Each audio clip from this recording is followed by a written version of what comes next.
Good evening. Welcome to the final of 3 general election debates organized by the Jamaica Debates Commission, staged before a live studio audience. The debates are intended to assist in identifying, clarifying, and understanding the issues being presented in this general election campaign. This evening's debate focuses on the leaders. Members of the panel of questioners are Dion Jackson Miller, Radio Jamaica 94 FM, and Giovanni Dennis, CVM TV. Taking and presenting questions from the public is our social media editor, Amoy Harriott, from CVM TV. I am your moderator, Archibald Gordon. As is customary, the audience is not to applaud the debaters except for now, after we announce each debater. Tonight, representing the People's National Party is party leader Mr. Mark Golding.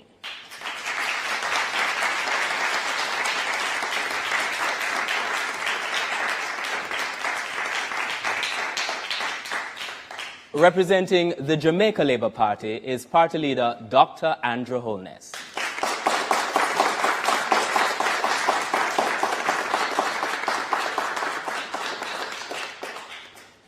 The guidelines for tonight's debates have been previously agreed and are posted on the Debate Commission's website at www.jamaicadebatescommission.org. The guidelines include questions being no longer than 30 seconds, and each debater is allowed 90 seconds to respond to each question, and rebuttals are limited to 45 seconds. The questions posed in tonight's debate will come from 2 sources. The first source is you, the public.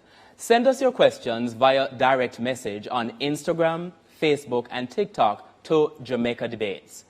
These will be checked, selected, and asked by our social media editor. The second source of questions is from our panel of journalists. Questions are not influenced by the Jamaica Debates Commission in any way. Our sign language interpreters tonight are Dorothy Williams and Terry-Ann Bernard from the Caribbean Christian Center for the Deaf. Based on a previous coin toss, our first question tonight comes from Dion Jackson Miller of the RGR Group, and it will be directed to Dr. Andrew Holness.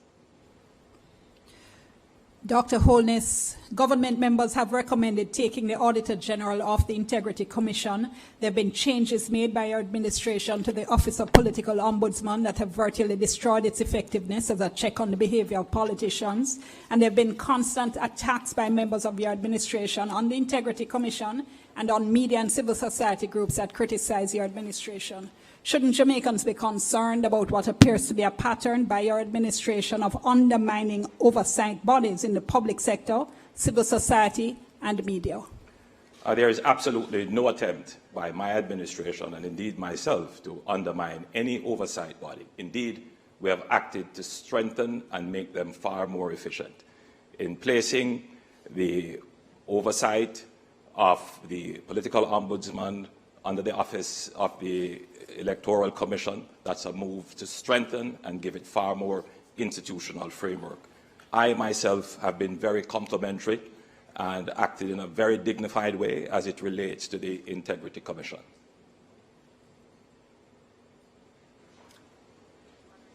Mr. Golding will have the opportunity to respond. There has been a definite pattern of hostility from the Jamaica Labour Party government towards the institutions mentioned in the question, in particular the Integrity Commission, largely because it is well known that there are at least 10 members of Parliament who are under investigation for illicit enrichment, a serious corruption offence, of which the only one to be known is the one for whom a report has been completed and sent to the Parliament, which is you, Andrew. As a result of that, they have done their very best to try to neuter that critical institution, including the Prime Minister bringing that institution to court to undermine its effectiveness and indeed eliminate it entirely. Our next question comes from Giovanni Dennis, and it goes to Mr. Mark Golding. Mr. Golding, Keith Duncan says the PNP's proposal to increase the income tax threshold to 3.5 million is impractical and impossible to fund without new taxes. Can you explain how these planned tax breaks will work without hurting the economy? The context in which we have decided to increase the threshold to 3.5 million is the hollowing out of the middle class in this country. Working families finding it extremely difficult to make ends meet.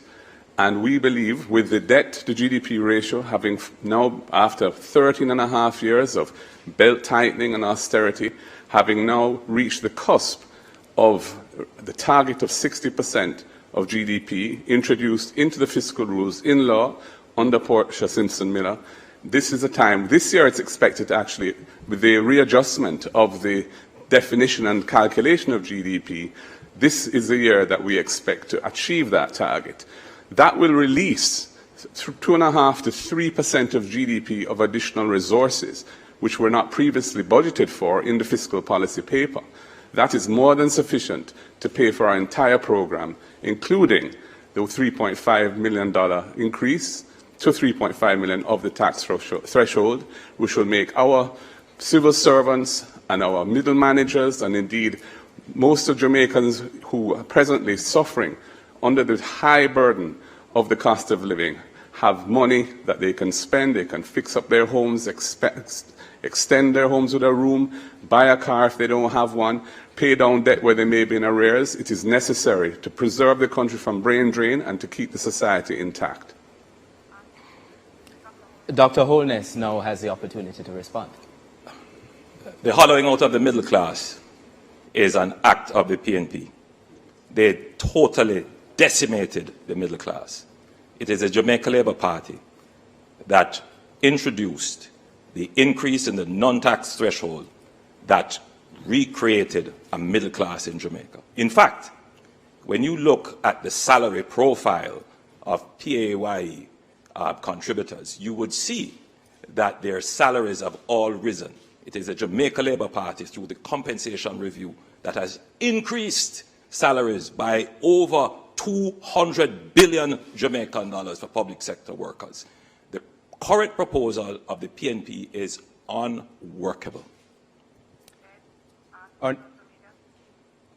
It's now time for a question from social media. We're going to Amoy Harriet. Thanks, Archie. Our first social media question tonight comes from Instagram. Shania in Kingston, she says, low voter turnout suppresses the effectiveness of a democratic society. Many Jamaicans refuse to vote because they believe both parties are corrupt. What would you say to the significant population of non-voters? And if elected, how will you hold politicians accountable for offenses against the people instead of protecting them? So in this instance, the question, you have 90 seconds to answer, and we begin with Dr. Holness. Corruption is a serious problem in our country, and corruption requires strong leadership. From my position as Prime Minister, I have taken action against any member of my political party that has been involved or accused of anything that suggests corruption. In my own case, I have been investigated for a year with an expert forensic auditor. The findings of that report have suggested no corruption. There have been no charges. Every aspect of my report, every aspect of my personal life and my personal financial details are in the public domain. I am the politician about which Jamaica knows the most. And therefore, I am the politician who can stand with the greatest moral authority to treat with any matter that is considered corrupt, as I have done in the past.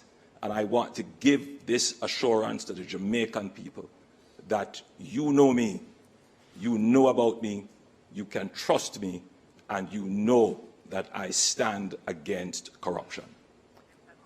Mr. Golding has the opportunity to respond to that social media question as well. Andrew, what they know about you is that you have 28 bank accounts, that you received several $1 million in cash deposits from anonymous donors in your bank account, that your companies had transactions of over $400 million, several thousand transactions between them, and that Positive Jamaica Foundation, a non-profit which you are intimately connected with, provided resources which you use for personal investments through your personal company. We have signed the Leadership Code of Conduct developed by Integrity Commission. All of our spokespersons and myself have signed. None of your people have signed it. I am committed to ensuring that all members of the executive, when we form government, will have their Integrity Commission declarations published, not just the leader of the opposition and what should happen, but hasn't happened in your case because you're not certified, the Prime Minister. So the whole question that has been asked is an excellent question, and we really need to step up our vigilance against corrupt behaviour, nepotism and cronyism. The volume of scandals under this Jamaica Labour Party government is unprecedented. Over the number of ministers who have had to be removed from frontline duty, many of them parked in the naughty corner in OPM rather than being sacked. It is a disgrace to the country, and your personal situation where you're operating under a deep cloud because your Integrity Commission declarations are not certified also is something which Jamaica cannot go forward with. Going back to the income tax proposal, Mr. Golding, because several people have been taking issue with your numbers. The PNP's assertion that it can fund the proposal through projected revenue growth doesn't seem to take into, as well as organic revenue growth, doesn't seem to take into account increase in expenditure. That's also projected, as well as low growth rates that no government in recent years has managed to overcome. Isn't it true that your numbers just don't add up? The fiscal policy paper does project over the next 3 years some $160 billion of additional revenue. The degree to which there are accompanying expenses will depend on how we manage the expense side of the budget. There's also the fact that there are $360 billion of programs in the budget that represent the priorities of a given government at a particular point in time. When we are elected, we're not going to be elected to maintain the current trajectory that Jamaica is on. People want to see change. And most fundamentally, the issue really is the fact that we are coming to the end of the period of austerity, the period where Jamaica has been for 13 and a half years, steadfastly paying down debt. So that the debt to GDP ratio, which we inherited at 147% of GDP at the beginning of 2012, is now, in this fiscal year, projected to achieve the target of 60% of GDP. Once that happens, we no longer have to reduce debt as a priority. We just have to maintain that debt profile. That will release resources of 2.5% to 3% of GDP, which is close to $90 billion of additional resources which no longer have to be part of your primary surplus target. So we will be able to fund our program quite comfortably come April next year when the fiscal year starts. Dr. Holness, there is a song which says, when the rum tells you you're a big dancer. I don't know what the leader of the opposition was drinking. Firstly, the debt to GDP for this fiscal year is not projected to be 60%. It is projected to be 65% thereabouts. If the leader of the opposition is depending on growth to provide the revenues for $75 billion of expenditure, the country would have to grow between 8 and 10%, which has not done that since the 60s. Thirdly, yes, there are $300 billion of programs. What are these programs? Pharmaceuticals. Thank you, Dr. Holness. Thank you, Dr. Holness. Our next question is from Giovanni Dennis, and it goes to Dr. Holness. Dr. Holness, you said on February 7, 2016 in Sam Sharp Square, Montego Bay, within our first 100 days in government, we will start the legislative process to fix the general election date in Jamaica. It's been 3,490 days since. In your May 2016 budget debate, you further stated the country should not be distracted by protracted periods of uncertainty. Yet, that's exactly what happened with this year's election. After 2 consecutive terms in office, you have failed to deliver on this promise. Why? Your research into this matter, and I respect the question, is incomplete. At the calling of the 2020 general elections, I explained to the public in Parliament that our government actually started work on fixed election date, and we found that it was inconsistent with our constitutional arrangements, and therefore we did not include it in our 2020 manifesto. It is no longer a part of our platform. More to that, however, is the fact that in seeking to have all of these previous considerations included, we went about putting in place a constitutional reform commission that would bring all the considerations for constitutional reform under an expert review. That expert review was thwarted by the opposition. So, yes, these considerations were considered from 2016, but the reality of our constitutional arrangement made us take a different route, which is to go to a comprehensive constitutional reform, which was frustrated by the opposition. Over to Mr. Golding to respond. Just before I respond, just to point out that Mr. Holness's data is not current.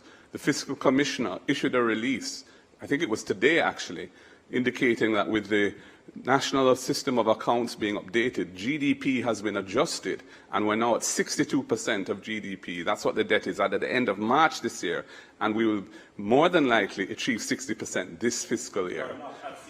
No, please, you're not entitled to do that. The flip-flopping from the Prime Minister is manifest. They were supposed to have impeachment. There's no impeachment. Fixed election day, no fixed election day. Ring fencing the NHT, they have taken over $130 billion out of the NHT. Cannot be trusted. Just reminding that there is a format to the debate and asking the debaters to respect the format to which they have agreed. It's now time to go to the next question, social media. Amoy Harriet, over to you. This question comes from Janine. Parliament has passed a constitutional amendment bill and a referendum bill to transition Jamaica into a republic. Could you clarify the economic and administrative implications of this transition and how you intend to ensure that the process doesn't distract from Jamaica's economic priorities like debt reduction, investment diversification, and public services? That question goes to Mr. Golding first and then to Dr. Holness. In answer to the question, we can whistle and ride. So we have done very well as a nation in reducing our public debt.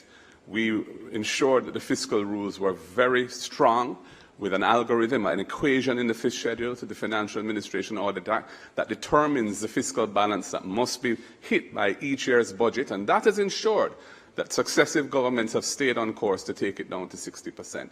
We can do constitutional reform, but it requires authentic consultation with the people, and there must be an effort to have bipartisan consensus on critical issues.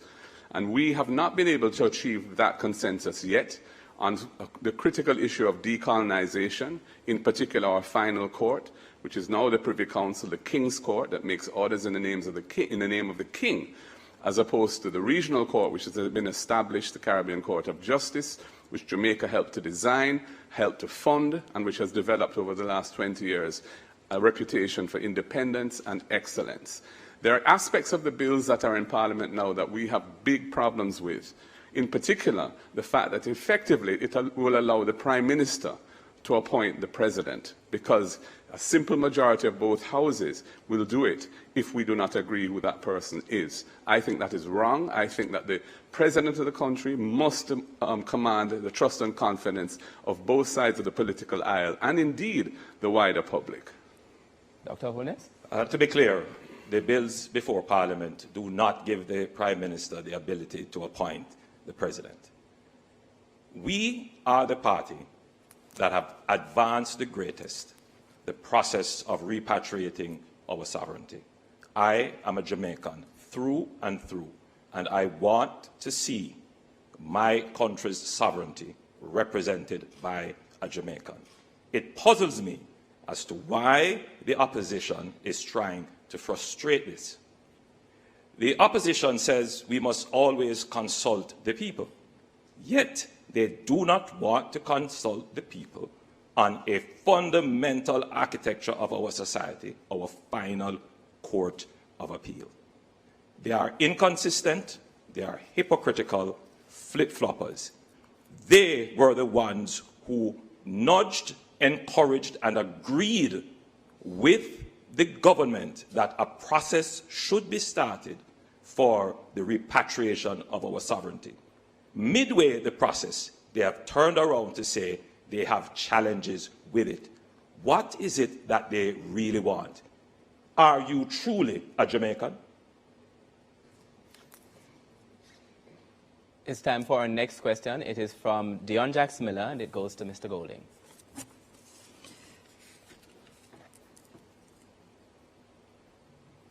Mr. Golding, the PNP is promising a tax break for small businesses for the first 3 years of formally incorporating, as well as a raft of other targeted tax relief measures. How do you respond to criticisms that your tax plan reintroduces inefficiencies, tax avoidance, and corruption into the tax system that have been eliminated over the past 15 years? First of all, I think the Prime Minister repeated innuendo or direct attack which has been leveled by his party on my nationality. And, I just wanted to just make it absolutely clear that I am indeed born here as a Jamaican. Here is my birth certificate, and it shows I was born at the University Hospital on July 19th, 1965, and it's right here. I hope your camera can pick it up. And I have a copy for you, Prime Minister, right here. And I wish you could provide me with a copy of your certification, but of course you can't do so. Now, on the question of tax, there's a third schedule to the GCT Act now, which has a long list of items which are not subject to GCT that are exempt. We feel that laptops and other devices are critical tools of trade, and it is wrong to tax them, and we are going to add them to that list. And similarly, sports equipment, which is vital for social cohesion. Sports is a critical part of keeping young people away from straying down the wrong path and so on. Why are we taxing those items? The cost of living is already high. So I don't agree. The system we have already caters for items which should not be taxed. And we're simply saying we want to adjust those items to include things that should be there but are not yet there. Dr. Holness? The Jamaica Labour Party is the only political organization to have reduced taxes. We reduced the GCT from 16.5% to 15%.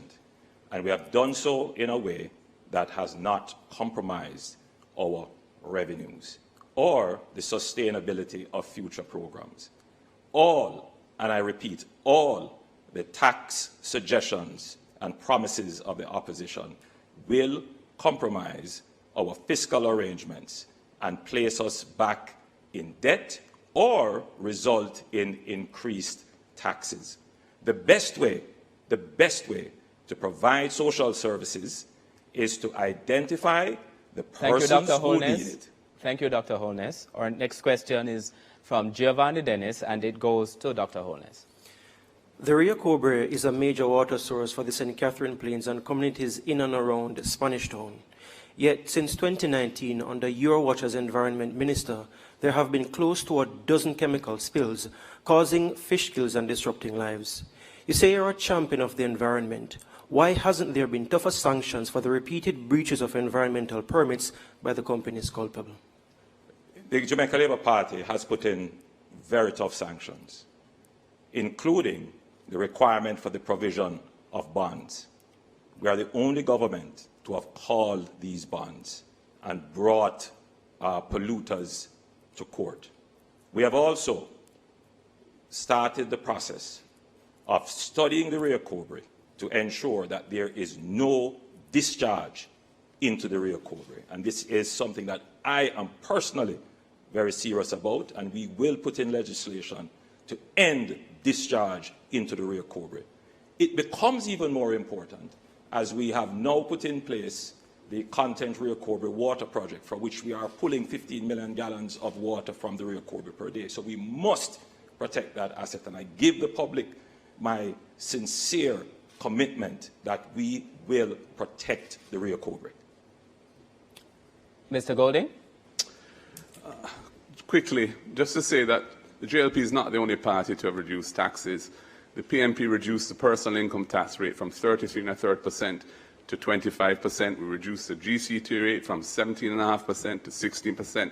There's been reductions of taxes on both sides. They plan to reduce, they say, income tax from 25 to 15, which is going to help the rich and the ministers who pay themselves 200+ % pay increases. On the environmental issue, you are the one who overturned NEPA's decision not to grant a permit for the mining of the Dry Harbour Mountains, which is a very sensitive nature reserve. You're flip-flopping again, Andrew.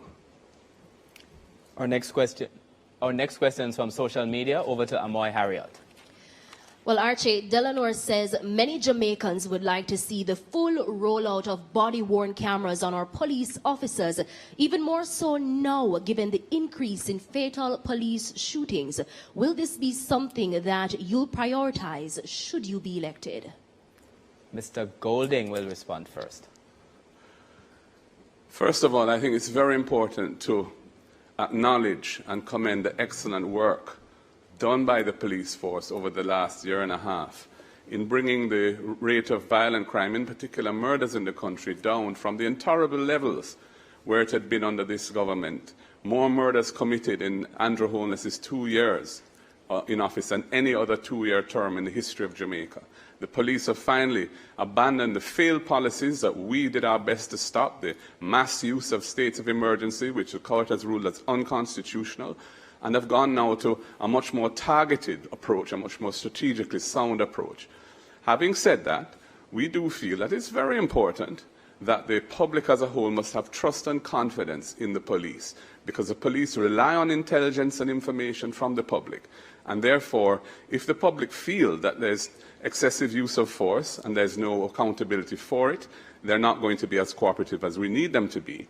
I think, therefore, it's in the interests of the Jamaican society and the police themselves to have the benefit of body-worn cameras, especially when they go on special operations, so there can be no question, nobody can accuse them wrongly of having used excessive force when the force was legitimate as used.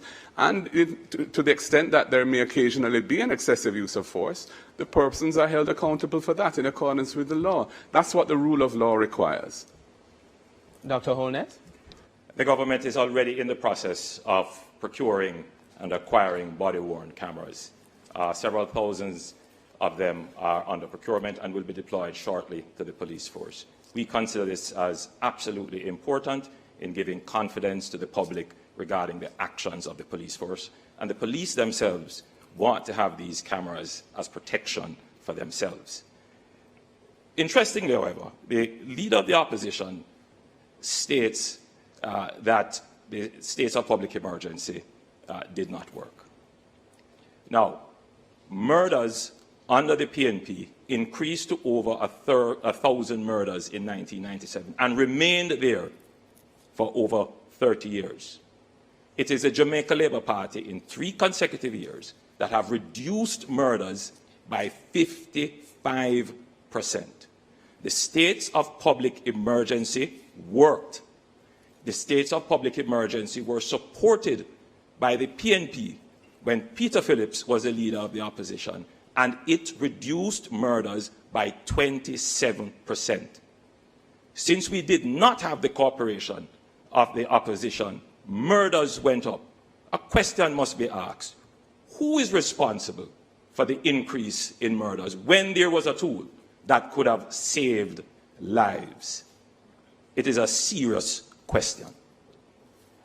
Now, Giovanni Dennis has indicated that he would like to ask one of his 2 follow-up questions. I believe that question will go to Mr. Golding. Mr. Golding. Mr. Golding, I want to go back to the matter of your dual citizenship.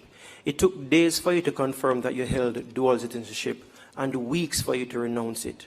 Why didn't you acknowledge the issue up front, and why should Jamaicans believe you will be forthcoming with them on any issue, even if it's uncomfortable in the first instance? I didn't hesitate to acknowledge dual citizenship. I was born in Jamaica. I had a British father, and I inherited British citizenship by descent from him. And that's lawful under the laws of Jamaica, and indeed parliamentarians in Jamaica are permitted to be dual nationals.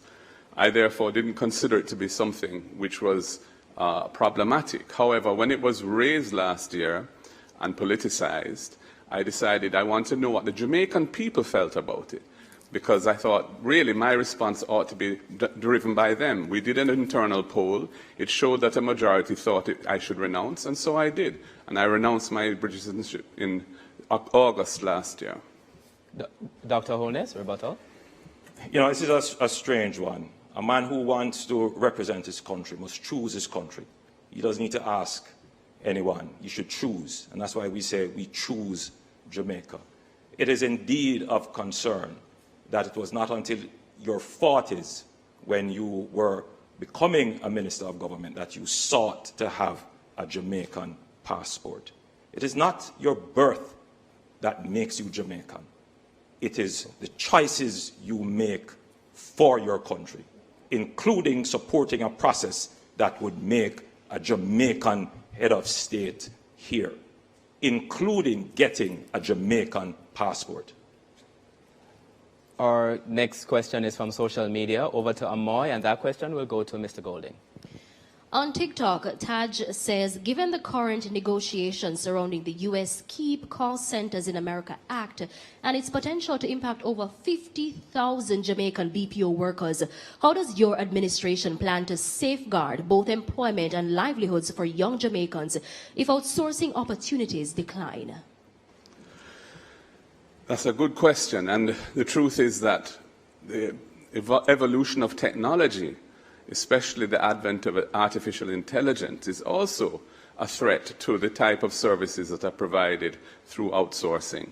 So we are going to have to ensure that we try and upskill our existing workforce so that they can be trained to do the type of tasks that technology isn't going to be as adept at dealing with as human beings. And we also have to provide other avenues for employment for young people. That's why we're going to establish the Youth Innovation Fund, which will provide grants and loans to young people to get them into business if they want to get into business.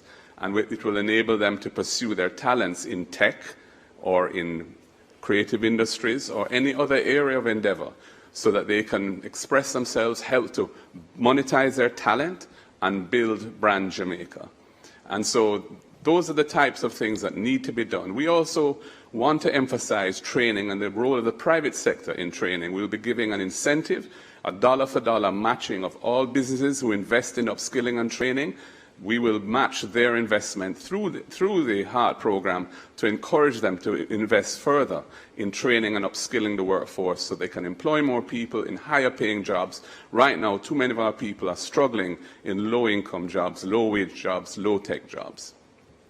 The same question goes to Dr. Holness. Well, let me give you some practical and real answers instead of airy-fairy stuff.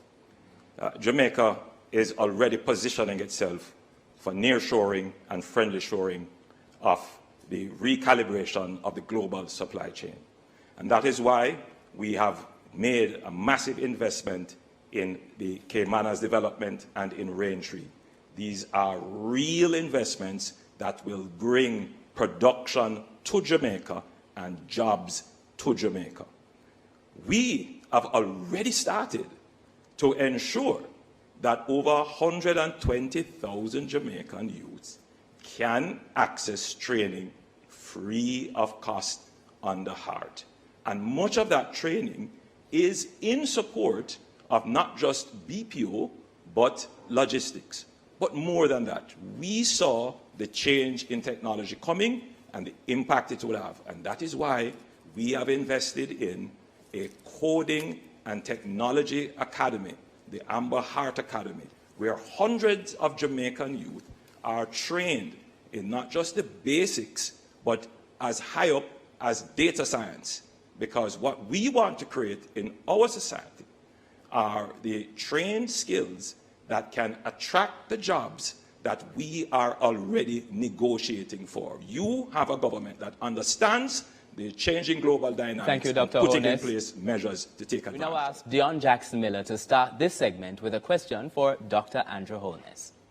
Dr. Holness, in 2021, you were appointed to the Queen's Privy Council and the Ancient Advisory Body, and your administration's recent attempt at constitutional reform would have seen the removal of the British monarch from Jamaica's parliament and executive in phase 1, but not from our judiciary. Opposition or no opposition, referendum or not, can you tell us your position, whether you support the removal of the Privy Council as Jamaica's final court, and if so, when? My position is that Jamaica should have its own local court as its final appellate court. But I also do respect the Caribbean Court of Justice, of which we are a part of its original jurisdiction. I will say, however, that on a matter as important as this, that forms the architecture of our nation, the people must be consulted. And that is why I put in place a process that would begin these consultations in a practical and phased basis, a process which has been thwarted by the opposition. Now, the leader of the opposition raises questions about democracy. On one hand, he does not want to consult. He wants the government to just act without consulting with the people, but then turns around and says that we are the ones undermining democracy. The leader of the opposition must be consistent. Democracy requires us to consult the people on these critical matters. Mr. Golding? Yes, Mr. Holness, shortly before the visit of Prince William to Jamaica, became a member of the King's Privy Council. So one has to wonder how he was choosing Jamaica when he did that. Anyway, to answer the question, we want to follow the Constitution, and the Constitution has been ruled by the Privy Council as the highest court as not requiring a referendum for the decision as to whether or not the CCJ should become the final court replacing the Privy Council. And that is what we think ought to be done. No other country from the Privy Council has had a referendum to do so, and there are good reasons for that. Our next question is from Giovanni Dennis, and it goes to Mr. Golding. Mr. Golding, the PNP under your leadership has flip-flopped on a number of issues. For example, Julian Robinson on May 16, 2023, said the opposition takes no issue with the massive salary increase for parliamentarians. The very next day, the PNP released a statement objecting to the increase. Why should Jamaicans trust that you won't similarly make about turns on promises you are making now? When Julian said that in Parliament, he was referring to the principle of parliamentarians getting an increase. He wasn't addressing the specifics of what was being proposed. We hadn't had a discussion around those specifics. When we looked at the details and we saw the massive increase that the Prime Minister was proposing for himself and for his ministers, we felt it was unconscionable to do that in the context where the public sector workers had just had their salary negotiations under some duress in relation to the teachers in particular, finalized, and many of them were getting 20% over 2 years. That is why we had to clarify our position, because it was not in accordance with what we thought that principle demanded. Now, over time, thinking can evolve. People change their positions on issues. So, for example, we are looking at this whole question of the 3.5 salary, the $3.5 million threshold increase. And we've seen where, as the debt target is achieved and resources can be released, it can be afforded. We weren't calling for 3.5 2 years ago, but we see that the need, inflation, etc., have happened. Cost of living pressures are there. Our evolution, our thinking has evolved, and we think that this is the right thing to do now, and we're committing ourselves to it. So, you know, I don't think the criticism is justified. Thank you, Mr. Golding. Dr. Holness now has... I have to call out that the leader of the opposition is telling lies. Julian Robinson stood in Parliament and said he supported the increase. Clear, and the tapes are there. Secondly, he calls the increase unconscionable, yet he takes it. I Andrew Michael Holness did not take it, the option was available to him as well. I chose not to take it. The leader of the opposition says, I have 28 bank accounts. That is absolutely not true.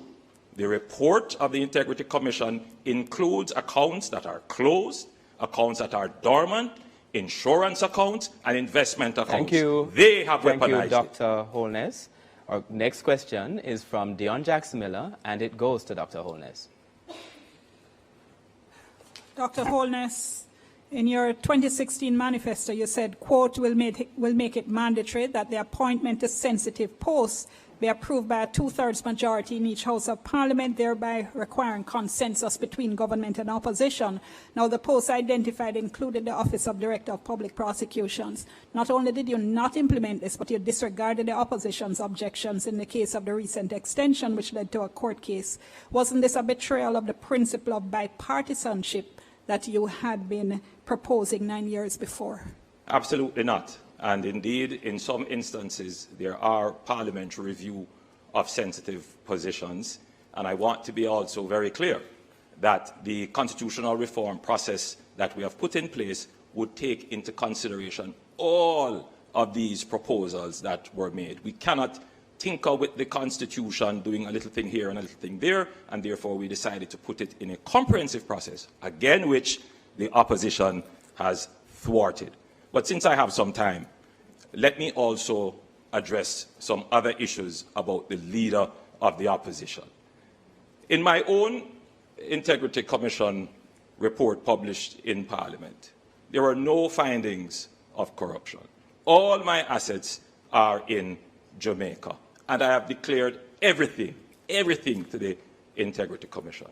The leader of the opposition, however, also had a report from the Contractor General previously, which found that they benefited from public resources in an irregular way. They termed it a sweetheart deal.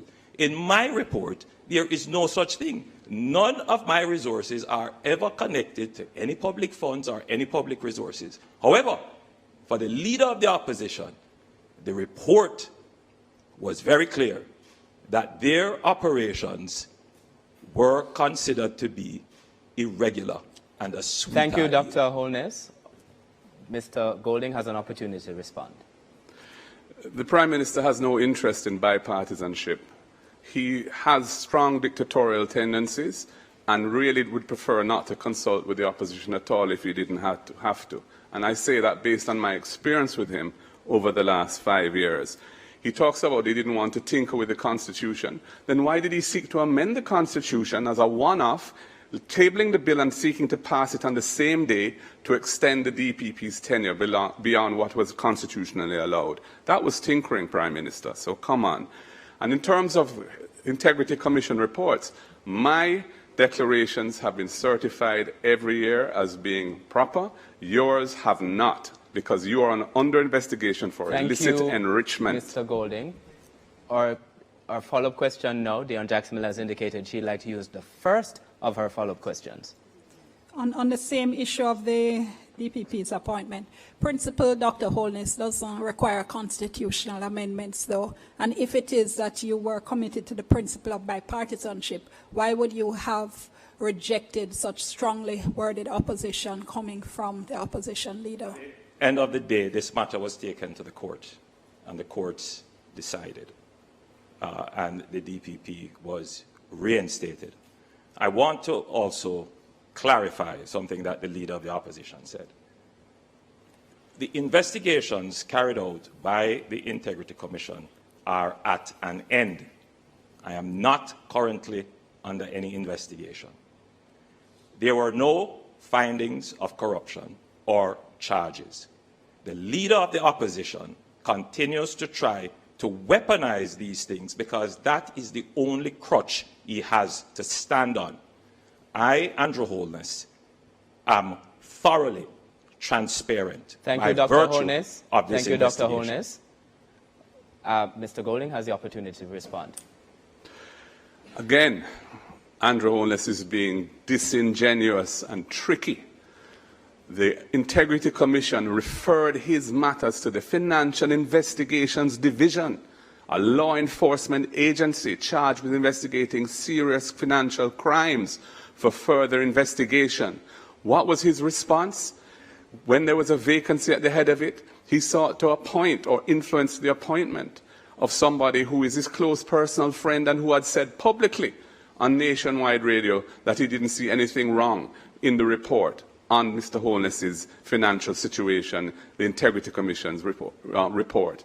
It was clearly a set-up job, and we feel that very strongly that this needs to be addressed. Thank you, Mr. Golding.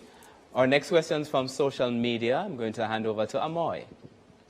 Malik on Facebook says, many Jamaicans feel the economic growth that's been reported hasn't lowered their grocery bills or electricity costs.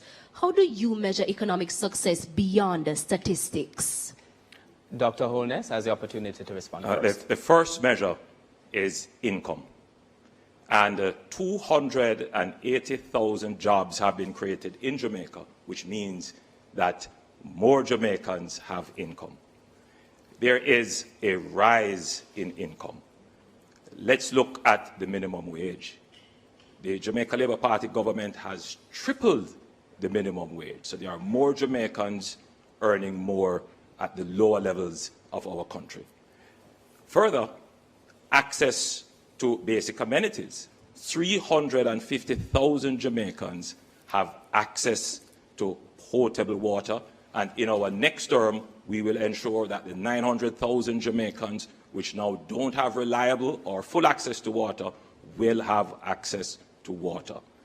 Transportation, public transportation. We have done an amazing job in reducing bus fares and increasing the convenience and efficiency of public transportation, including implementing a rural bus fare system. On electricity, we have reduced the GCT on electricity, a promise made by the previous government and not kept. We have done it in a sustainable way. But more importantly, we have not placed any new taxes on the people of Jamaica since our government has been managing the fiscal affairs of this country. Mr. Golding has an opportunity to respond. First of all, I think the question is sound because statistics don't tell the full picture. Jamaica's competitiveness has been falling, yet they say that we have record low unemployment. Several 100,000 Jamaicans are outside the labour force and are not measured for that purpose. And indeed, you're regarded as being employed if you're employed 1 hour a week. 55% of Jamaicans are suffering from food insecurity. That is what the United Nations says, the FAO, which is an agency of the UN, says. 55% of Jamaicans are not getting adequate nutrition. That is not consistent with prosperity or low poverty rates or low unemployment rates. As for transportation costs, those are extremely high for many Jamaicans, which is why we want to introduce the RIDE program, a subsidy for rural children to help them to get to school in an affordable way. It's $10,000 per child who needs it in each family. So if you have more than one child, each one of them would qualify for this, because we recognize that that is one of the causes of absenteeism in schools at the moment. As for electricity, the rate and cost of electricity under this government has gone way higher than where we left it at 23 cents per kilowatt hour. Now it's over 40. And as for the GCT, they are providing a subsidy at the moment, but they haven't said for how long, and there's no commitment to keep it on. Thank you, Mr. Golding. Now, this segment actually begins with a follow-up question. Giovanni Dennis has indicated that he'd like to ask one of his follow-up questions, and that goes to Dr. Andrew Holness. Dr. Holness, on the matter of your government's hostility towards accountability institutions, in a world where journalists reporting on the conflict in Gaza are being murdered, the constant attacks on the press in Jamaica by both political parties undermine press freedom and has been reflected in Jamaica's slippage on the World Press Freedom Index. We have just seen the release of the names of journalists that both political parties objected to participating in the national debates. Why do both parties continue to undermine press freedom and put journalists in danger? To be clear, my political party does not undermine press freedom. To be clear, my political party did not object. The objections came from the PNP. And historically, it is the PNP that has been vociferous, including attacking a particular radio station. I personally have stayed away from any negative commentary about any journalists. Journalists are important, and I support strong journalism. And I want to make that absolutely clear. In the time I have, I will rebut. I am in no way associated with the head of the FID. My understanding is that the head of the FID is a friend of the leader of the opposition. Thank you, Dr. Holness. Mr. Golding has the opportunity to respond. Press freedom is a fundamental pillar on which democracy is based, and I and my party fully support press freedom. The Prime Minister said something which was untrue when he said that only our side objected to some journalists. Their side also objected. In fact, we objected to 3, they objected to 4 journalists, and the matter was eventually resolved, and here we are. And the truth is that some journalists in the country are not as independent as others, are not as professional as others, and it is quite legitimate to criticize persons who you don't feel are living up to the standards of their profession. But we would never do anything to threaten or undermine press freedom, or indeed to make any journalist feel unsafe. And if it ever happens, we'll take out whatever it needs to stop it happening. Thank you, Mr. Golding. Our next question is from Dion Jackson-Miller, and it goes to Mr. Golding. Mr. Golding, Coswell Barnett is a blind Jamaican who is also a very experienced and very qualified teacher, but who was out of a job for 4 years. Now, your manifesto promises to protect the right of persons with disabilities. Those Jamaicans are disproportionately affected by poverty. Vision 2030 says that governments haven't been living up to a recommendation to reserve a percentage of public sector jobs for persons with disabilities. That would have helped people like Mr. Barnett and others like him. Would a PNP government implement such a recommendation? Thank you for that question, Dion. I come from a family that has delivered transformational national service to the country, in particular in the area of persons with disabilities. My father was the first orthopedic surgeon in Jamaica, and he established what was then the Polio Center, became the Mona Rehabilitation Center. And when he died in 1996, it was named after him. It's now called the Sir John Golding Rehab Center. He also established the Hope Valley Experimental School, a school for integrated education for able-bodied and children with disabilities. 2 parliamentarians went to that school, and he established the National Road Safety Council because of his awareness of the fact that many people who end up with disabilities is as a result of road traffic accidents. I am and we are very committed to implementing the UN Convention for the Persons with Disabilities, which Jamaica was the first country in the hemisphere to sign. And we are the ones who passed the Disabilities Act, brought it to Parliament. This government took 7 years to bring it into effect. We're glad it's in effect, but it needs to be actualized now in practice so that persons with disabilities feel and see the benefits of it. We are fully committed to that, and we are going to establish a National Disabilities Fund to aid persons with disabilities so that they can have their assistive aids, they can get help to establish themselves in business at home and improve sidewalks for their transportation. We are committed to the community of persons with disabilities. Dr. Holness has the opportunity to respond. To be clear, one of the things that I'm very proud of is that my administration has reserved, under special orders through the NHD, houses for persons with disability. They have a direct access. Under the new social housing program, we make it a point of duty to support persons with disabilities, and many persons with disabilities have benefited. Our administration have brought into effect the Disabilities Act. We continue to support the disabled community with grants and an increase in PATH benefits. Our government is committed to supporting persons with disability in Jamaica. Dion Jackson-Miller has indicated that she would like to take her second follow-up question. Yes, Mr. Golding, we hear the broad statements of policy and principle, but what persons with disabilities want are jobs, which is why I'm asking specifically if your administration would implement a recommendation to reserve a certain percentage of public sector jobs for persons with disabilities. Yes, we have committed to that across MD&As, ministries, departments and agencies, that we would like to see quotas or an allocation for the disability community to have the benefit of employment opportunities in the public sector. But we also recognize the need to ensure that those who have the capacity to deliver services or to make things at home are empowered to do so. And that's why we have the National Disabilities Fund, which we will establish to help them to get a start in life in the area of business and fulfill their talents and monetize their talents so they can uplift themselves and their families from their homes. So yes, we're fully on board with the idea that you mentioned, Jan. Dr. Holness, to rebut. Most definitely. We will do that, and we will do more.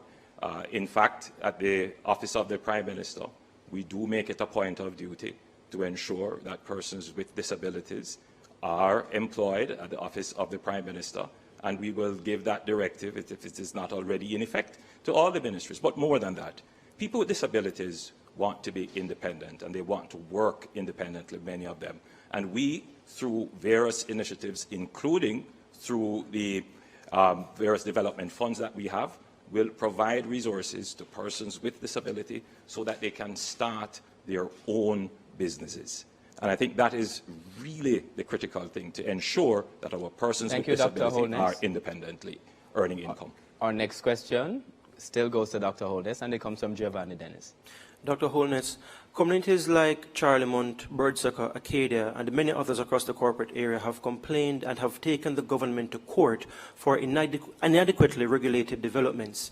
Justice Hart Hines, in a 2021 ruling, said the KSAMC and NEPA have been dilatory in their mandate to enforce local planning laws and regulations.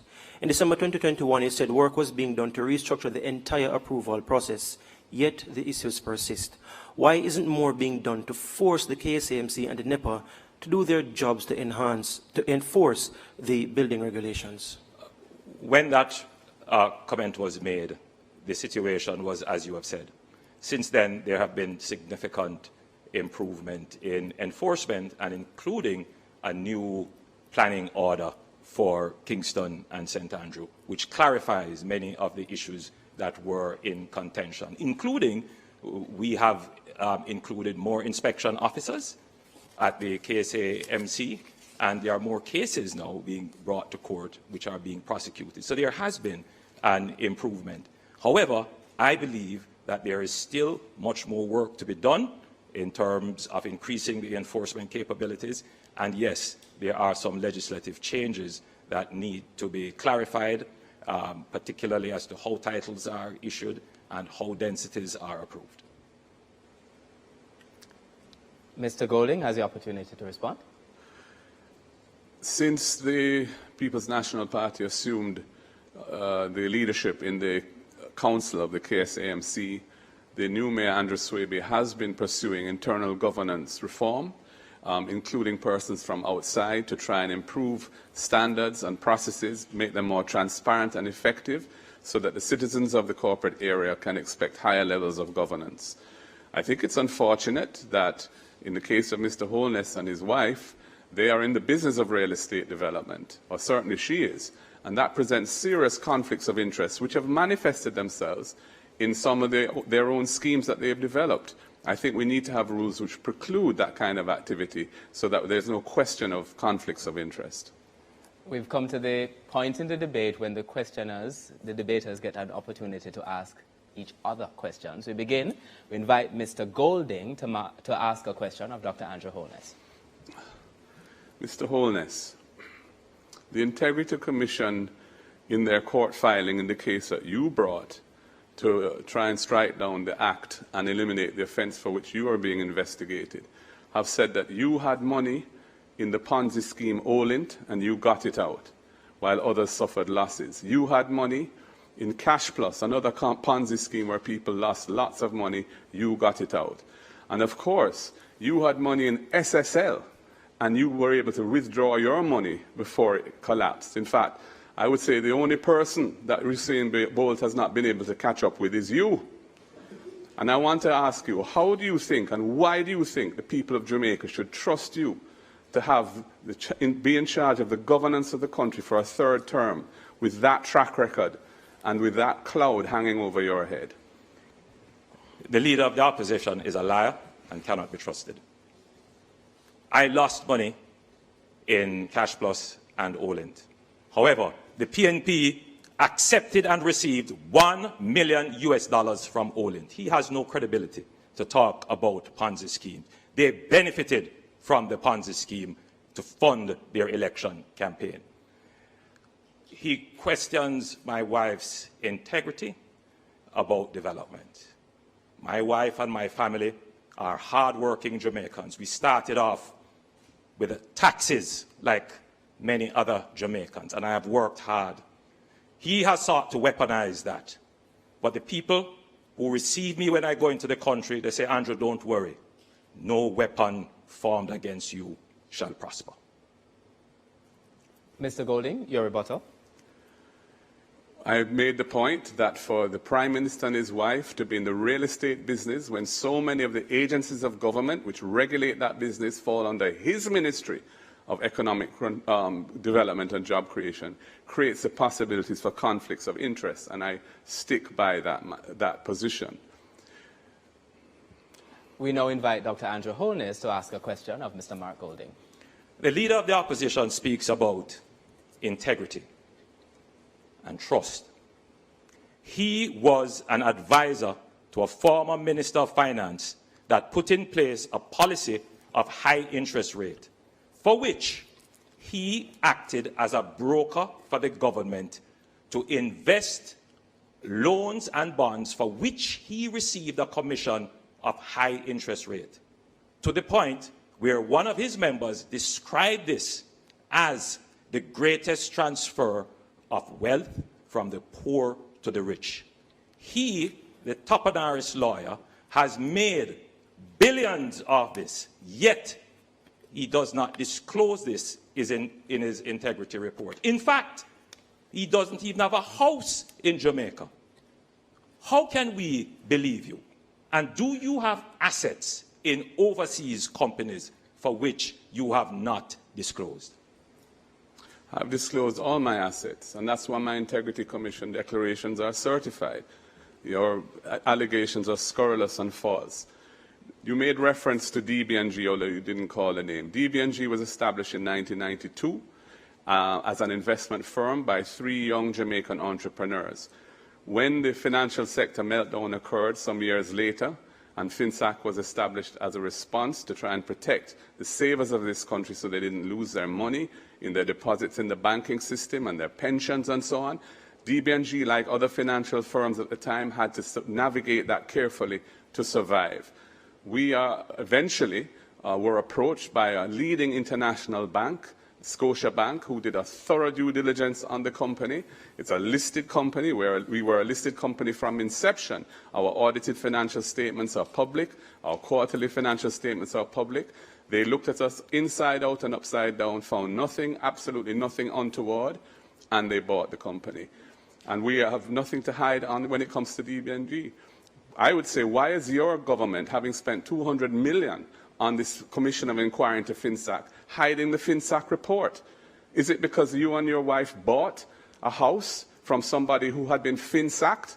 You're a hypocrite, Andrew Holness, to be accusing me of anything in relation to FinSAC when you have been a direct beneficiary of the losses of somebody who was FinSAC, who lost their home because of FinSAC. Again, Mr. you go to attacking my wife when you, according to the Contractor General's report, benefited from a sweetheart deal that was irregular. You benefited off the backs of the Jamaican people in creating your wealth. You were a connected party with the then Minister of Finance, and you advised and created the FinSAC debacle with high interest rate. You benefited from FinSAC. I did not purchase a FinSAC house. I bought a house on the open market. And again, you come with weaponized lies. Your lies will not work. We now go to closing statements. Now, based on the earlier coin toss, Mr. Mark Golding of the PNP will go first. The general election next week, Wednesday, presents a historic opportunity for the people of Jamaica. After 13 and a half years of belt tightening and austerity, we are finally in a situation where the debt to GDP ratio has achieved or is on the cusp of achieving the 60%, which was written into the fiscal rules by Portia Simpson Miller. That means that the fiscal rules and prudent economic management can change gear and look at how we can grow the economy and build a society with a better quality of life for all. We see some serious issues that need to be addressed. 700,000 Jamaicans or thereabouts live on public land, lands where they've built their homes, but they don't have titles. The colonial era law set the period as 60 years of occupation before they can get ownership. We are going to reduce that to 25 years. We're going to give them titles. And that is going to unlock over $1 trillion of wealth, which is now sealed up and quarantined in the old colonial era law that is still on the books. That is why also we're increasing the threshold to 3.5 million. So working families who are struggling to make ends meet can get a little break so they can live a better life. It's why we're going to be removing the tax from the overtime pay of workers earning up to $6 million so they can make it easier in life as well. And when I govern the country as Prime Minister to serve you, I will ensure that accountability and transparency are at the center of what we do, and any hanky-panky, any violation of the public trust will be met with the full force of the law with no protection from me. And that is a huge difference between the government I will lead and the government of Andrew Holness. That is why I'm asking you, on Election Day, next Wednesday, vote for the People's National Party, put your ex beside the head, time come for a better life. We now invite Dr. Andrew Holness of the JLP to go ahead with your closing statement. The administration that I lead on your behalf has cut the debt in half. We have created 280,000 new jobs, brought in 85,000 persons into the labor force. We have tripled the minimum wage. We have cut murders by 55% over the last 3 years. You have had no new taxes to worry about. This administration has taken on the previously thought of impossible to solve problems, and we have solved them. We are an administration of performance. In our next term, our pensioners who have worked so hard will get a break. Those earning $6 million or below will pay no income tax. We will give a new income tax rate, which will be graduated, which will see everyone paying lower taxes. You will see 60,000 more houses being brought on the market, with 15% of them dedicated to young people. We will give incentives to developers to build houses for young people. You will see a new transportation system for rural school children coming into being. You will see more work being done on reducing electricity. Our government is a government of performance. This election is about a clear choice: promise or performance. That's what it is. You have to make a decision. Who can deliver? It is this administration that has taken on the difficult problems, and we have delivered for you. I ask you on Election Day to vote for what is best for Jamaica. Vote for a government that performs. Vote for the Jamaica Labour Party. Thank you. Thank you, Dr. Holness. Thank you, Mr. Golding. In the good spirit of the debates, we now invite Dr. Holness and Mr. Golding to shake hands.